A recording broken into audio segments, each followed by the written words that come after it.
Bem-vindos a todos a mais umas Palavras Cruzadas. Hoje vamos ter a oportunidade de recapitular, de falar um pouco sobre a última lição deste trimestre. Hoje estamos aqui, estou eu e o Pedro Silva convosco para podermos recapitular. Vamos hoje dialogar, Pedro, mais uma lição. Chegamos ao fim de um trimestre, chegamos ao fim de um trimensário, como nós habitualmente chamávamos, e ao fim de umas lições sobre o sofrimento. Fomos aprendendo muito ao longo deste trimestre sobre o que é o sofrimento, a inevitabilidade do sofrimento nas nossas vidas, o resultado de ser pecado, mas também muitas mensagens de conforto, mensagens de como havemos de lidar com o sofrimento, como havemos de lidar com o passar por este mundo, o facto de sermos cristãos ou não, o sofrimento ser inerente à nossa vida enquanto pecadores.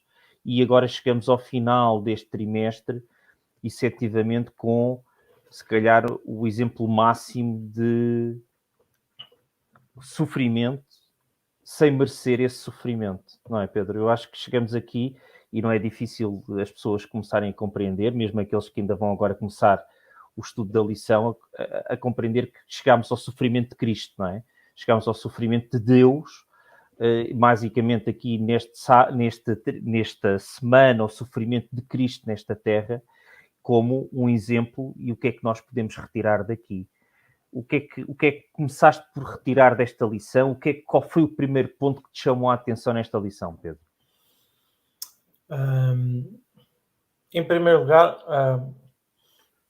a lição, eu gostava que a lição tivesse desenvolvido um bocadinho mais o tema do sábado, do dia de sábado, sobre a existência do mal ou a criação do mal, porque Deus foi o vetor de criação do bem e do mal também, portanto, é um assunto que, especialmente para as pessoas que não frequentam a igreja ou que não estudam a palavra de Deus, a primeira das coisas, a pergunta que faz é se Deus existe, porque é que isto? Porque é que há sofrimento? E porque é que aquele outro? E, portanto, gostava que tivéssemos tido mais um dia ou dois para falar sobre isso. Acho que é muito importante esse ponto da lição. E depois a questão do sofrimento de Cristo, do ponto de vista físico. Nós às vezes não, a tendência é sempre centrar-nos no sofrimento físico. Mas a lição depois foca o aspecto que tu acabaste ainda agora mesmo de referir, que é da injustiça. É que na maioria das vezes nós dizemos, mas porquê que me aconteceu isto a mim? Sentimos sempre injustiçados pelo sofrimento, como consequência do pecado nosso ou dos outros que estão à nossa volta, ou seja, então aí é que achamos ainda mais injusto quando não é nosso. Mas neste caso, Jesus é que não tinha mesmo nada a ver com isto, portanto ele veio a um mundo de pecado, mas sem pecado, e portanto não... E, portanto, esse é o aspecto da lição que é talvez mais importante para nós depois falarmos nos minutos que nos seguem. Efetivamente, eu concordo contigo. A palavra que me vem à mente ao longo desta semana de lições, das mensagens para cada dia, a palavra que está lá sempre subjacente, que está sempre presente, é a palavra injustiça, não é?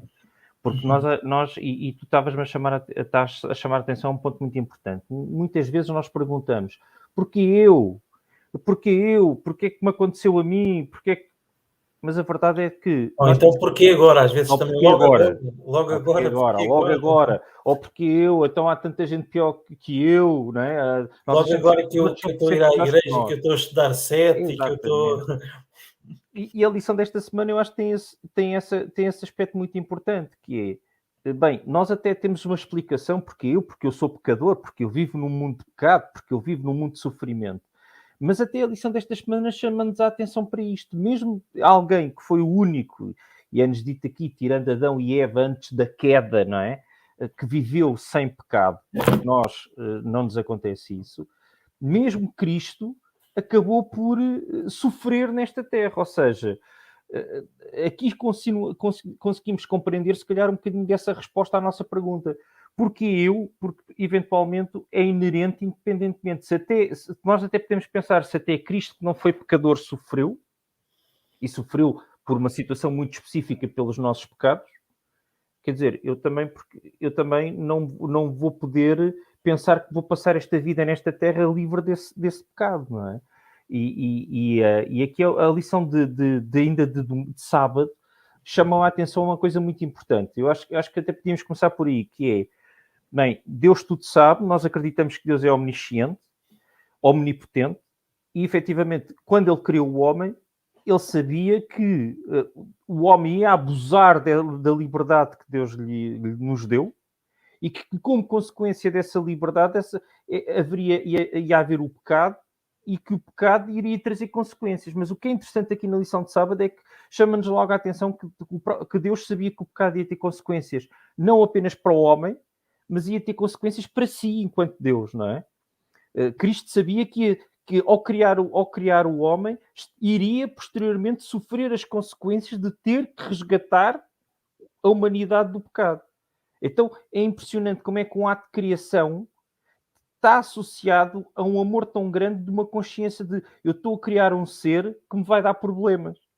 Eu estou a criar alguém, uma humanidade, que me vai fazer a mim, enquanto Deus, sofrer como ser humano e criar esse laço que nós temos. É impressionante, não é? Quando nós pensamos que Deus conhecia o futuro e conhecia o seu futuro e o futuro da humanidade, e sabia que iria sofrer por alguém que poderia ter optado por não criar, não é? É impressionante essa primeira parte de sábado, acho eu. Eu acho que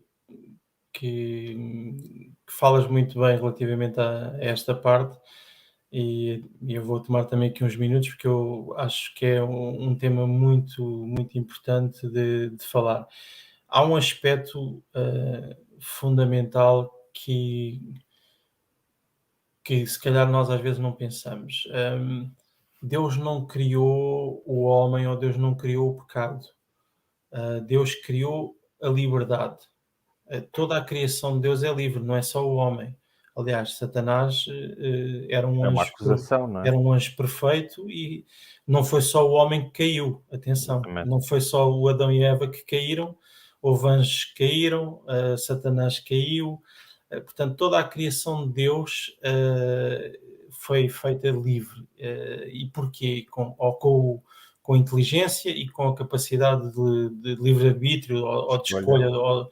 Por isso mesmo é que Adão e Eva tinham aquela única regra, porque não é porque fosse uma árvore especial, ou porque isto ou porque aquilo, é porque há uma escolha, obedecer ou não obedecer. Portanto, a árvore foi posta ali, podia ter sido outra coisa qualquer, portanto, mas tinha que haver alguma coisa que te desse um fator de escolha.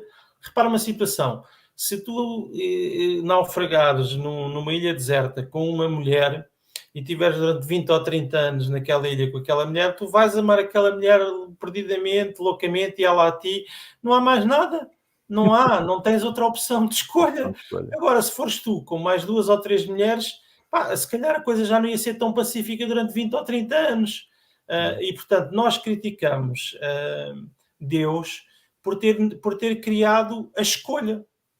Porque, na verdade, ele criou tudo o que ele criou vem inerente à possibilidade de escolher e à escolha. E a partir daí, todas as escolhas que são feitas têm consequências. E, infelizmente, no nosso caso, os nossos avós, avós, fizeram uma escolha que tem sido terrível para nós. E, portanto, eu acho que a lição de sábado é muito importante também perceber uma coisa.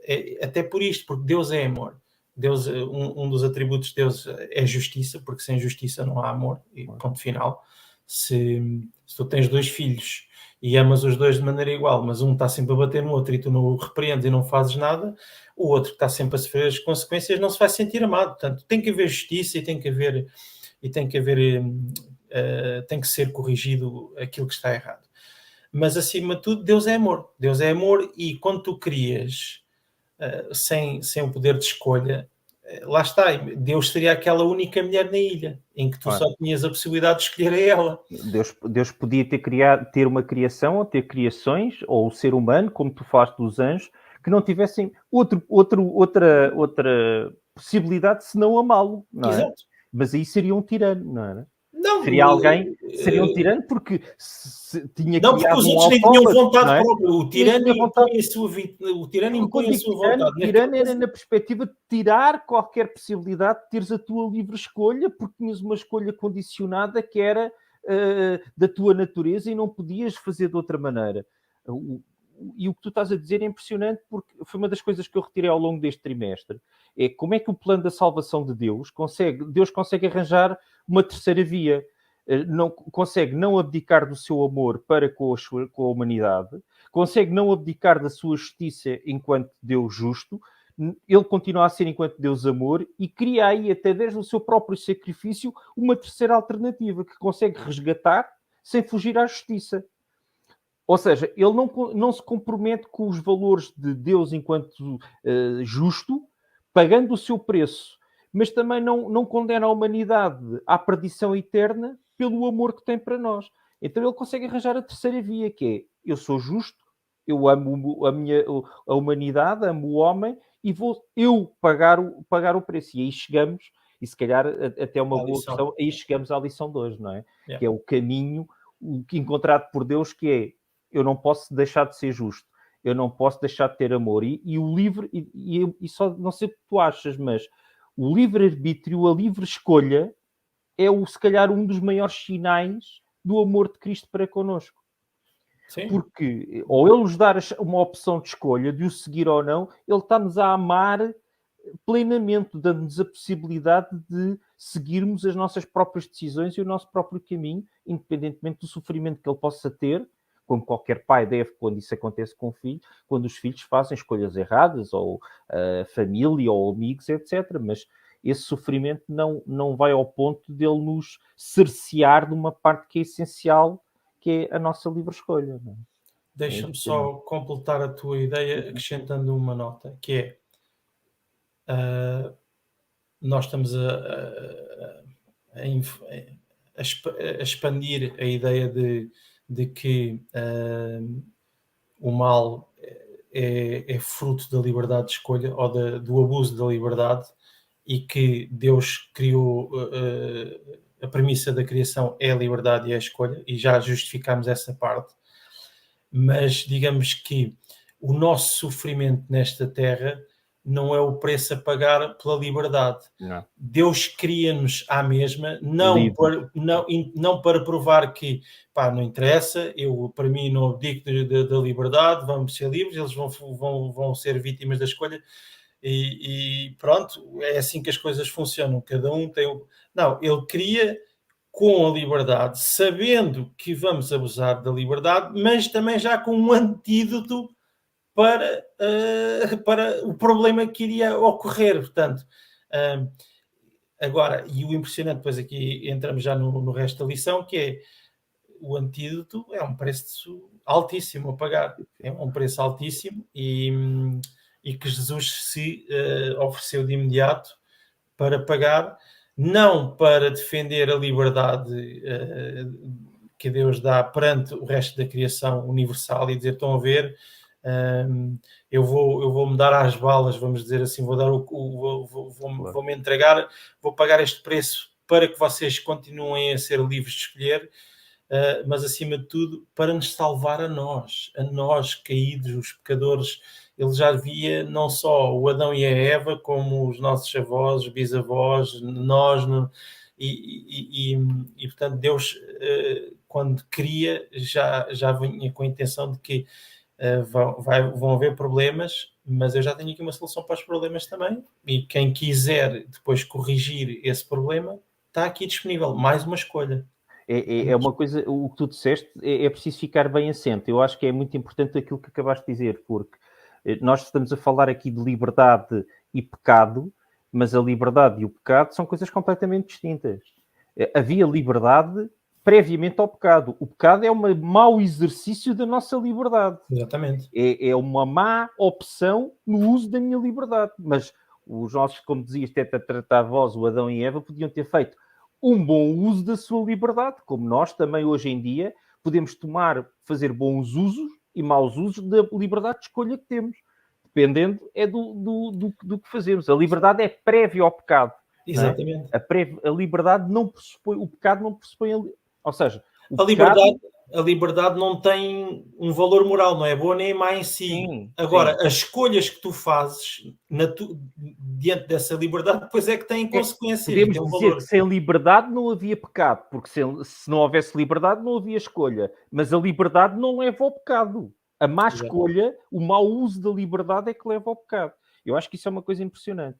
E depois, lá, é o que tu dizes, e depois de estarmos no pecado, depois de termos cortado, como muitas vezes se diz, termos destruído essa ponte que nos ligava a Deus, irremediavelmente, e que Deus tinha o tal plano, e entramos aqui na lição desta semana, que é o reconstruir essa ponte, poder, depois, quem a vai atravessar ou não, será outra vez uma escolha de quem pretenda atravessar esse caminho, ou de quem pretenda fazer esse caminho, mas ele construiu o plano para construir essa ponte, e esse plano não foi nada mais, nada menos do que a vida de Cristo nesta terra e o seu sacrifício por nós nesta terra, não é? Foi, digamos assim, o culminar de reconstruir essa ligação que tínhamos perdido com o pecado.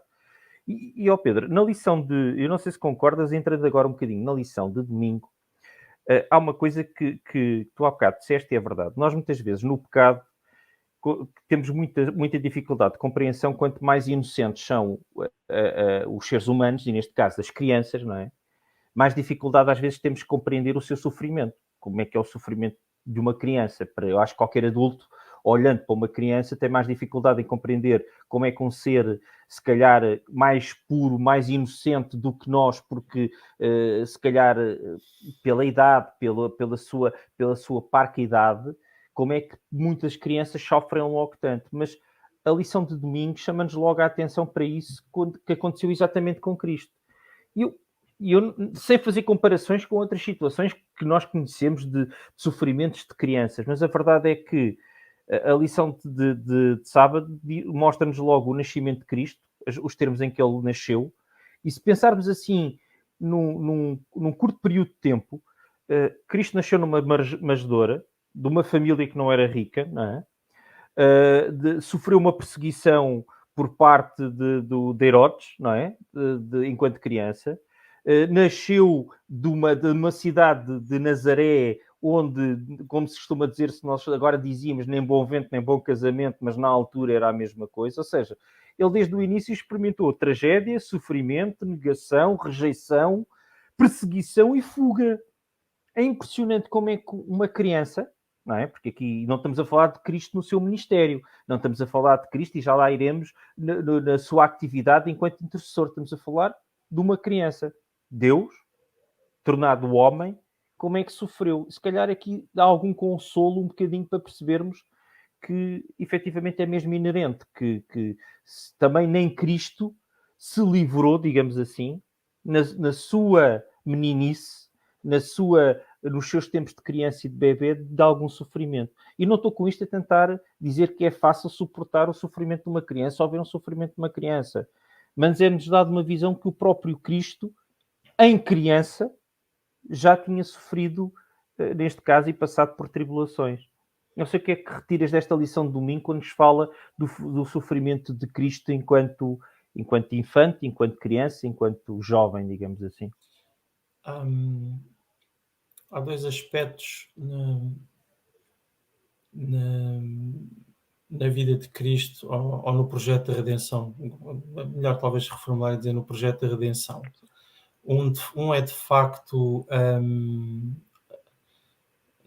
provar ao universo e a nós próprios que numa vida de harmonia com Deus tu consegues ultrapassar as dificuldades, esse sofrimento e inclusive consegues vencer a morte, não neste mundo, mas ganhar a vida eterna.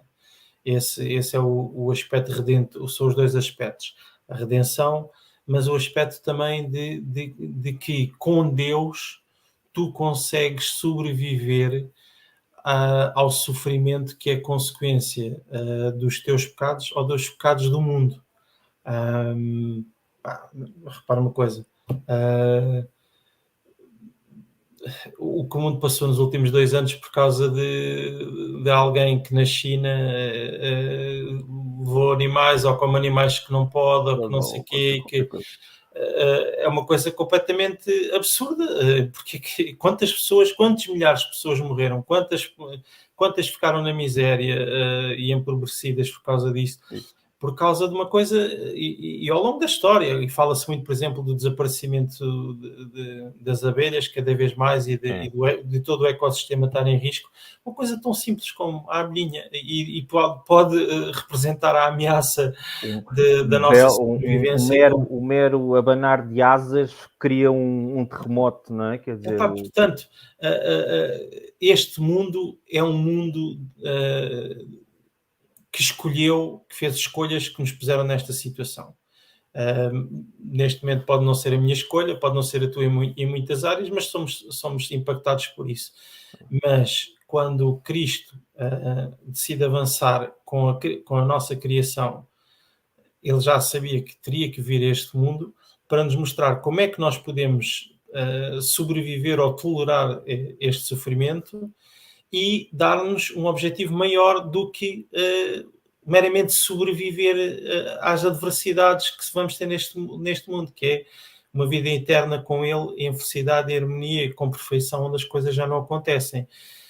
A lição de domingo termina com uma pergunta que é extremamente importante, que me fez pensar muito e que eu me acuso como culpado e que eu gostava que as pessoas que nos vão ouvir que pensassem um pouco nisto. A pergunta a si mesmo: até que ponto eu sou sensível aos pecados que existem por todo o lado ao nosso redor? Eu já não estou a falar dos nossos, atenção, a lição não está a falar dos nossos, mas é até que ponto é que nós ainda ficamos chocados ou não com as coisas que passam à nossa volta, porque estamos tão expostos diariamente a atrocidades. Eu ultimamente desliguei um noticiário quando estava a ouvir a história de uma menina que faleceu em Portugal e que foram identificados não sei quantos maus tratos tremendos, coisas horríveis e que se repetem, mas já, no meu caso, já tem que ser são coisas absurdas quando nós deveríamos ficar chocados com a maldade, fosse ela qual fosse, e o pecado fosse ele qual fosse. E, portanto, a pergunta é essa e depois diz: se já não reage, poderá ser por causa das coisas que lê, vê ou até faz? E deveríamos pensar um pouco nisso, especialmente enquadrado na questão do sofrimento, porque se nós estamos dormentes ao pecado, também estamos dormentes relativamente às consequências desse pecado, que é o sofrimento que há à nossa volta. Olha, Pedro, eu até ia partilhar, ainda bem, porque eu tinha aqui sublinhado essa frase e tinha passado, entretanto, à frente e fizeste fantástico teres ido lá, porque eu até tinha aqui, quando sublinhei esta frase, também como tu fez-me impressão, impactou-me, digamos assim, esta frase, e vou dizer porquê, porque é curioso, eu às vezes tenho o hábito de, quando vou nos transportes públicos, tenho alguma viagem a fazer, vou vendo alguma série, algum filme, vou-me entretendo, digamos assim, às vezes, se calhar, descomprimindo um bocado. E numa das séries que estava a ver, efetivamente, houve uma passagem de um dos atores, do papel dos atores, que no seu papel de ateu, de não crente, dizia verdadeiras alarvidades sobre Deus. E aquilo, naquele momento, incomodou-me estar a ver aquilo. E depois fez-me lembrar até que ponto é que me incomodou, mas andei para a frente e passou. E ao ler esta frase, eu vejo isto: nós, à medida que somos expostos a situações de pecado, digamos assim, ou situações de sofrimento, nós vamos criando a nossa carapaça. Vamos criando uma carapaça que é tão rija que as coisas batem e ressaltam. E nós vamos nos acomodando, não nos vamos chocando. E eu às vezes falo por mim que eu às vezes tenho um medo tremendo de me ir habituando a situações horríveis e não me sentir já, ou ir-me cada vez menos sentindo incomodado por elas. E eu dou um exemplo que não tem nada a ver agora com esta situação em concreta de pecado, mas de sofrimento. todos nós começámos por ver, pelo menos, e contigo se calhar aconteceu a mesma coisa, fomos uma avalanche de notícias sobre a Ucrânia, não é? Sobre a guerra da Ucrânia, e os sofrimentos, e os horrores, e a destruição, e aquelas cidades completamente destruídas, mas era lá longe, e à medida que o tempo vai passando, nós vamos tomando isso como menos relevante para nós. É normalizado. É normalizado. Vemos mais um prédio destruído, é mais um prédio destruído. É mais uma família sem abrigo, é mais um refugiado, é mais um refugiado. Nós acomodamos, e é isso que eu acho que enquanto cristãos temos que lutar, como falava aqui, não é? Que Cristo, enquanto puro, enquanto uma alma pura e imaculada, digamos assim, sofria por ver o sofrimento dos outros ou por ver o pecado dos outros. Exatamente. E acho que é uma coisa que eu falo por mim, que tenho que orar muito, que é Deus ajuda-me a que o meu coração não se torne rijo, que não se torne uma carapaça, que eu não me seja insensível ao sofrimento dos outros, que eu não olhe para o lado quando vejo problemas dos outros e procuro ajudar. E é isso que eu acho que nós temos que nos ensinar a nossa lição, é não ignorarmos o sofrimento do nosso irmão. Não ignorarmos o sofrimento, porque uma coisa eu aprendi com estas lições, que é sofrimento vamos todos ter por nossa culpa, por situações que não são nossa culpa, por nossas escolhas, por situações que não são nossa escolha. Mas o que distingue um cristão não é passar por estes motivos, não é passar por estes vales da sombra da morte, como a lição muitas vezes dizia. É como passamos. E é como passamos pelos nossos momentos de sofrimento. Como é que eu reajo? Como é que eu vou reagir? Como é que eu vou atuar perante o meu sofrimento e perante o sofrimento do meu irmão? E é isso que eu acho que a lição nos ensina, que é, o que distingue um cristão do não crente não é a ausência de sofrimento. Era bom, porque muitas vezes pensamos, sou cristão, não vou ser atingido por nada. Mentira. Eu posso estar doente, eu posso estar com fome, eu posso estar sem desemprego, eu posso ter problemas com a minha família, eu posso ter tudo. O problema não é eu ter, é como é que eu vivencio esses sofrimentos. Como é que eu vivencio os sofrimentos das crianças? Como é que eu vivencio o meu, da minha família, de pessoas que eu não conheço? Vivencio-os enquanto um verdadeiro cristão, como Cristo que sofria com o sofrimento alheio, ou para mim o sofrimento alheio é um virar de cara e vamos lá continuar, que eu tenho aqui uma reunião daqui a 3 horas, não é? E o que tu chamaste a atenção nesta frase é muitíssimo importante. Não sei se queres realçar mais alguma coisa relativamente a isto. Não, Acrescentar. relativamente à lição de domingo é o que tu dizes. Jesus conheceu o sofrimento logo desde muito cedo e foi crescendo sempre nesse sofrimento e portanto, mas isso, estamos a falar que isto é um mundo pecado, é um mundo de sofrimento, não sei o quê, ao mesmo tempo a lição faz esta nota, atenção, mas não normalizem isso, não continuem a ficar chocados com isso, porque... Não se deixem endurecer, não se deixem tornar insensíveis ou que não é convosco, não é? Porque muitas vezes conformar-nos, não nos devemos conformar, porque nós devemos de orar todos os dias para, envia-me pessoas para eu ajudar, envia-me pessoas, põe-me pessoas que me peçam ajuda, usa-me como instrumento para eu perante essas fazer situações conforto, eu faço a ação correta, não é? Exato. Não é olho para o outro lado, não é fugir, porque há aquele ditado português que diz que o mal dos outros para o seu bem. E nós, como adventistas, como crentes, devia dizer que o mal dos outros passe o mal. Exato. Passe o mal. Nós devíamos passar mal com o sofrimento, não só dos nossos... Porque amar os nossos amigos, amar a nossa família é fácil. Agora, como dizia alguém, amar quem eu não conheço, amar quem me ofende e estar solidário e atuar e ajudar nos momentos das pessoas que me são estranhas, isso eu deixo para a Adra. Isso eu deixo para o pastor. Isso eu deixo para o irmão que está reformado. E, efetivamente, eu acho que é um aspecto muito importante que tu disseste aqui, é como é que eu lido com esses aspectos.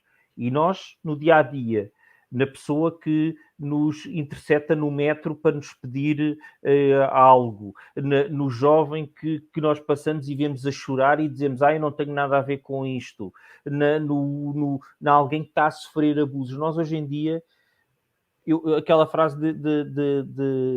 da irmã Ellen White, que diz que a maior necessidade de homens é a necessidade de pessoas que sejam fiéis aos princípios que Deus nos dá. A frase não é exatamente assim, como a bússola é ao norte, não é? E nós, às vezes, esquecemos os nossos princípios. Só somos cristãos, mas não nas situações diárias da nossa vida. Somos cristãos nas situações que não nos implicam sair do nosso casulo, não é? Exatamente. É uma coisa impressionante. Somos cristãos na nossa bolha. É. Eu estou a reparar no tempo que temos. Se não vês por mal, eu resumia segunda, terça e quarta, Sim. em que já falámos do sofrimento de Jesus na infância. Na terça-feira já é no ministério dele, portanto já estamos a falar da... Pedro, deixa-me só dizer o ministério dele, e resumindo, que eu concordo contigo que pelo nosso tempo temos que avançar rapidamente. O ministério dele, eu tenho aqui uma frase que se calhar não é muito, é um bocadinho prosaica, não é assim, é pragmática, mas quando nós, e isto também chamou-me a atenção, quando nós no nosso trabalho, e peço desculpa, mas vou equiparar este ministério de Cristo ao seu trabalho, e tirei um bocadinho para o meu trabalho diário, não é? Embora o meu trabalho não seja um ministério divino e não seja um ministério, mas Jesus, na missão que tinha, no trabalho que desenvolvia enquanto sua missão, ele era perseguido constantemente. Se nós hoje falamos de assédio moral, assédio de perseguição que muitas vezes temos e que muitas pessoas dizem, eu só tenho colegas que só me querem mal, eu só tenho colegas que não me deixam fazer e que estão sempre a criticar aquilo que eu faço e aquilo que eu digo e que têm prazer em me ver mal no trabalho e não estar bem. Nós não nos podemos esquecer que Jesus, durante o seu ministério, e peço desculpa, não quero chocar ninguém quando comparo o ministério de Jesus a um trabalho, mas é um bocadinho no nosso dia-a-dia, tinha aquelas carraças, eu escrevi mesmo, tinha aquelas carraças que eram os fariseus, que por onde quer que ele fosse, tinha aquela corte atrás a querer passar-lhe rasteiras. Mas pior que isso, a própria família, a cidade dele, a sinagoga dele, quiseram matá-lo. Todo o trabalho que ele desenvolvia, que chamemos assim o seu trabalho, o seu ministério, tinha sempre, era contra tudo e contra todos.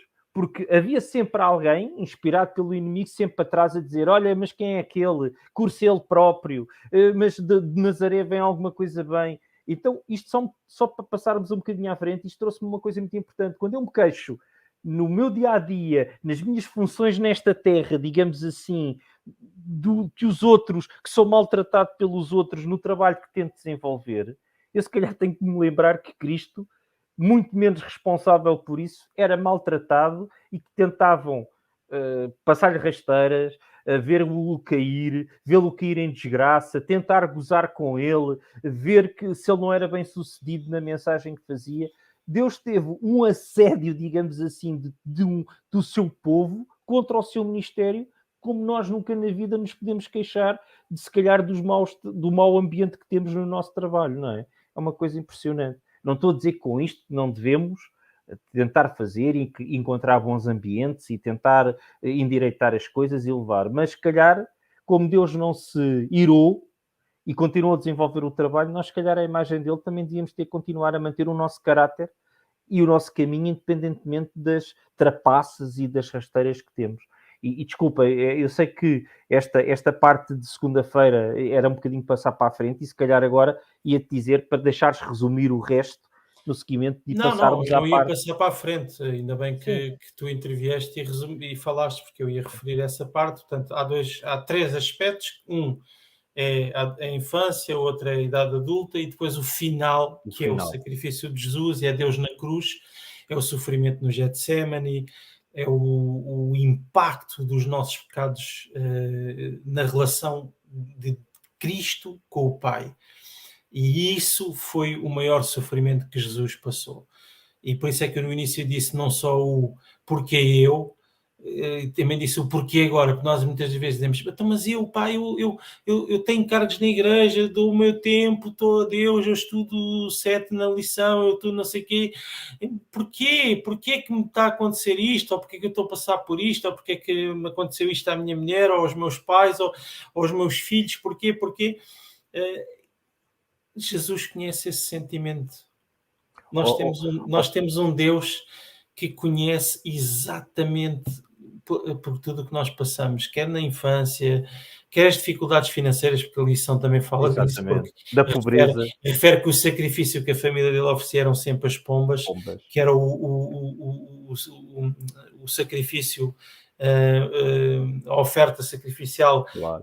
que era Dos reservada às mais famílias pobres. mais pobres, e portanto Jesus viveu uma vida difícil na infância, viveu uma vida difícil na adolescência, na idade adulta, no seu ministério, e depois em cima disso tudo o sentimento de injustiça culmina com uma morte e com sofrimento físico atroz, horrível, mas acima de tudo com este sofrimento, esta separação de Deus, que às vezes também nos tolda a visão sobre as bênçãos que nos estão guardadas para além desse sofrimento. Ó Pedro, nós, seguindo um bocado as tuas palavras e a importância disso, e neste momento fulcral, que é importante nós olharmos que nós muitas vezes, eu não estares aqui, mas deixa-me dizer-te uma coisa. Uma das coisas que disseste ao longo deste, que tivemos a oportunidade de interagir disto, e tu me chamaste a atenção para isto, e eu já utilizei isto na escola sabatina, nas unidades de ação, é aquela perspectiva do ver ao perto e do ver ao longe, não é? E do ver o panorama global ou estarmos dedicados. E nós, quando estamos na nossa dor, nós pensamos que somos os únicos, que temos uma dor daquelas, que não conseguimos explicar, e que ninguém passa uma dor tão grande como a nossa, e ninguém está tão angustiado e tão triste como nós, e ninguém está a passar um momento que não sabe lidar, e de pânico e horror. E eu ao ler estas palavras, eu acho que são as palavras de Marcos, que diz que quando falava de Cristo no Getsemane, isto para mim teve aqui um impacto muito grande, porque é voltar a ler esta parte e dizia, começou a ter pavor e a angustiar-se. Estamos aqui com dois sentimentos, pavor. Às vezes os meus medos que eu pensei, ninguém passou por este período como eu. Não. Cristo passou por um momento de pavor e de angústia muito superior à que eu tinha. E a alma estaria... E a minha alma, está escrito, está profundamente triste até à morte. Temos pavor, angústia e tristeza. E depois, posto em agonia, orava intensamente. Temos aqui outra vez agonia. E chegamos a uma parte que é fácil compreender, como é que um sofrimento emocional, digamos assim, de tão grande, um sofrimento que não é físico, mas tão grande, que se repercute na parte física de grandes gotas de sangue que corriam até ao chão. É impressionante esta descrição. E o que tu disseste é exatamente importante. Quando nós estamos com a nossa visão, que está aqui assim ao pé, não é? Que eu vejo o meu problema e não vejo mais nada. E penso que o meu problema é do tamanho do mundo. Eu não estou a dizer que sejam problemas graves, que podem não ser. Mas quando comparado com uma vida eterna, quando comparados com o plano da salvação, quando comparados com o destino final que nós acreditamos que temos, tudo nesta terra é passageiro. E quando comparados com o que Deus sofreu, eu posso dizer, se o meu Deus, que era imaculado, sofreu por mim, eu também, enquanto cristão, posso perseverar, não é? No meu momento que estou a passar. E o exemplo de Cristo acho que é importante para nós por dizermos, antes de mim, já Cristo sofreu muito mais, já passou por coisas bem piores e sem se calhar ter e completamente injustiçado por elas, enquanto eu, por muito que eu seja, não posso queixar da injustiça, porque efetivamente eu não deixo de ser um pecador numa terra de pecado.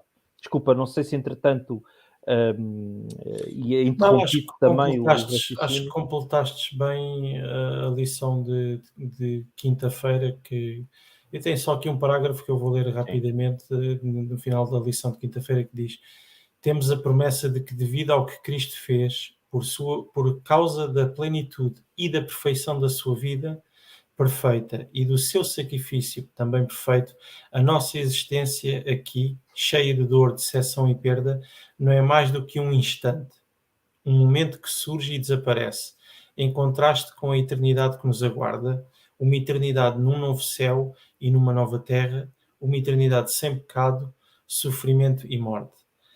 Esta é a resposta ao início da lição. Deus criou-nos porque, apesar de saber que iríamos abusar da liberdade, ele já tinha um antídoto para quem quisesse corrigir o problema. e ofereceu-se, aliás, desde o início, morreram logo animais inocentes para cobrir a vergonha de Adão e Eva.